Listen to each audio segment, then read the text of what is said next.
Everything is perfect. Like really everything is perfect. I tell you, I do.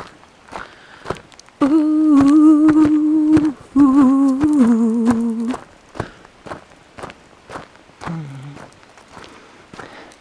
Today it's probably gonna be a lot of singing and talking and wiggling with the ass, going like, yeah, I'm happy. This video I solemnly record for all the women that had some troubles. Not ahead, but when the trouble was like in the past somewhere and just isn't anymore. So I've been with a guy. Well, it wasn't a guy, it was a guy. But since I'm looking ahead with joy and pleasure and just loving everything I do, basically, besides brushing teeth.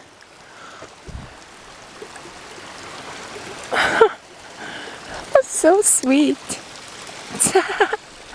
Ay, ay, ay.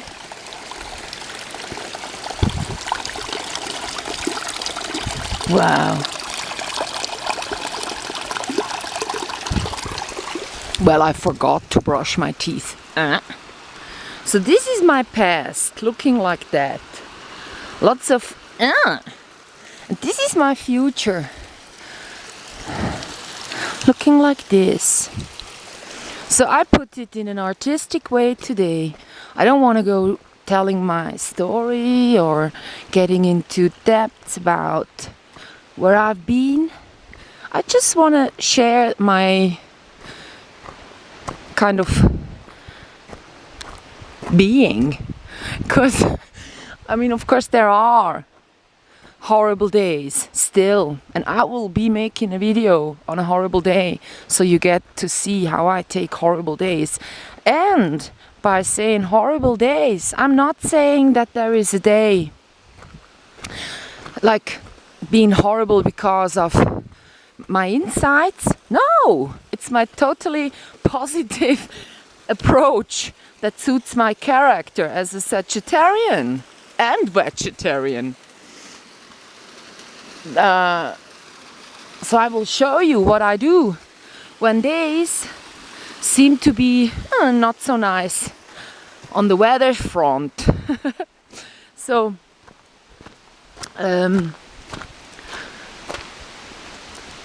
this one then will be called something with cake. It is. It's like the world as a cake or cake world, something like that. It's something funny I once kind of imagined when I was walking home and always having to take the same road. I kind of got bored. So because sometimes the days got really boring because there was bad weather on top of that. So I imagined some kind of something that I will show you in a video called Cake World. Cake World, yeah. So this was the most dangerous part during winter time when I was running down, because there were bits, you know, like this in the middle of the road. So you went like, how did that one get there? Well, it came from somewhere up there sometime. So when you go past this area, you kind of, I tended to be very after some time. In the beginning I wasn't even noticing because there wasn't always something on the pathway. So I kind of sometimes just at the beginning I ran down and, you know, things like that. I haven't really kind of been attentive to, so because I didn't see it. Yeah, well, watching all the, let's get back to the topic, girls. I always go saying girls. So the Cake World video, I told you, and now something else came into my mind. I will also dedicate a video to you girls, because I just said so. There is my take on being born, having to die, this lifespan thing. That's why I go saying girls. I don't go saying girls because in the where women sell their bodies, they would tend to say girls to each other as well, just because they do so. You know, it's the girls, it's the girl this and that around. So no, it's a different reason why I say girls and not dear women, or why I'm not addressing you as sincerely dear, honorable, this and that. Not because I'm not thinking highly of you. It's because I want to have you as a friend, like listening to my words, not too much investigating, but taking it in friendly. So if someone is addressing me in the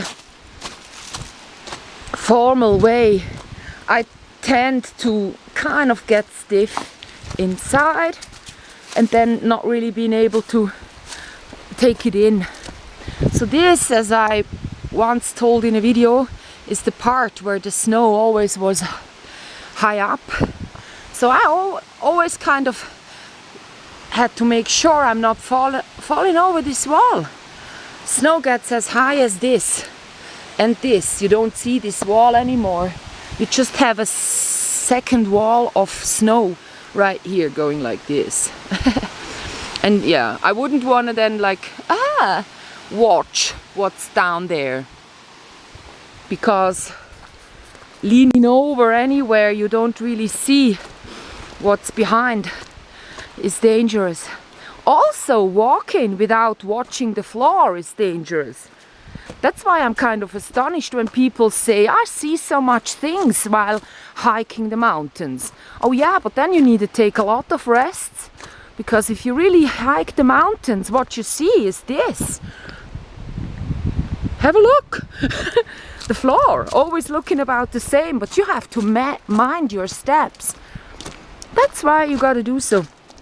So you see, even though I'm really excited about making this video and telling you this and that and just enjoy the day, I'm not getting into this kind of hysterical persona that I used to be. A little bit, I sure still do, because I have no pals, I have no this and that, like Skype friends, and I'm not on any cellular phone, so I don't have WhatsApp and all these streaming tools. So I tend to kind of always be by myself. Wow. And so I tend to overdo it in the videos. But since this is a video about the mood after having been in a toxic relationship, and I think if I am a psychotic, paranoid, whatever, he for sure was a narcissist. And he was a silent one. He wasn't that much out in the open, but he gaslighted me, he triangulated me, and it was a back and forth. So it was this kind of Zuckerbrot und Peitsche. So I was getting this trauma bonding, I think it is called, because you go through so much together and a lot more. So now that I found these videos that really talk to me, kind of in German actually, it was the channel Phoenix Life Coaching. So if you want to read the subtitles, go ahead. She also does interviews in English, by the way, with others on the planet. And then it was the channel Narcissist and Co, like the codependent. And they are kind of saying that, you know, codependency on one channel, kind of putting focus on, you really need to say yes to all the bad behavior. I got beaten. I got beaten by that guy. Get it? The way I said it when at the time it was happening, people wouldn't believe me. I was so out of my mind, and he was having such a good impression on people. They didn't believe me, or they hated me that much they wouldn't care. So I go like, yeah, that one is kind of true. But then the other one says there is this drug-like function these misusive relationships have. So you are helpless by your own. If not, someone is stepping in for you, getting you out of it. You won't notice that he's always sugarcoating everything, and they say hoovering is when they really send you the nice presents and do nice stuffs with you. But then future faking is when they promise stuff right then that you're never ever gonna do. Well, I've been through all of that for 2.5 or 3 years, from May 2009 until something 2013, I guess, or 12. Well, somewhere in between. Then he left. And I had some relationships until then, but it wasn't that I was looking for something. It just seemed to happen that I take people with me. So nothing serious established until then. So yeah, but now, as I have such a good time, and I had back then as well, 2013, I was going with my bike, I had my fitness and my health project going, and I had a book that I was about to publish. So I was feeling really overwhelmed by whenever I achieved something again within these projects. So sometimes I will start this video soon again. You know, sometimes on the internet it looks like people that fall for bad guys and have a... Well, I'll start again in a second.